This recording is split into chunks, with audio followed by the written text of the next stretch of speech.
Magandang gabi sa inyo mga kabayan, Pilipinas, bansang Kuwait.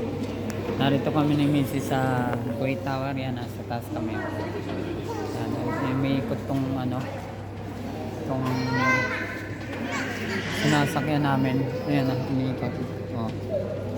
Dahan-dahan siya umiikot. So nakakalula. Hindi sana kami aakyat, kaya lang nagkaroon kasi ng para bang reunion nitong misis ko. Katrabaho niya sa Fujitsu. Lahat sila, no? Lahat kayo line leader, no? Group leader yung isa, tapos silang dalawa ay line leader. So ito nga yung tinatawag na pagkakataon na magkita-kita. So sayang, kahit 3K yung entrance, pero okay din, sulit na. Alam mo ba na ang nasa 500 ang bawat isang tao o 600? Alam mo ba na nandun? Alam mo ba na ang elevator ay 120? Kaya yung sumakay kami napakabilis. Parang kang malulula, sa tenga.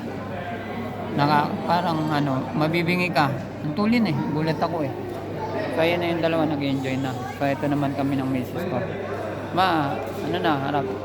So salamat sa nanonood. Sana makarating din kayo dito ang mga nagnanais. Thank you, God bless.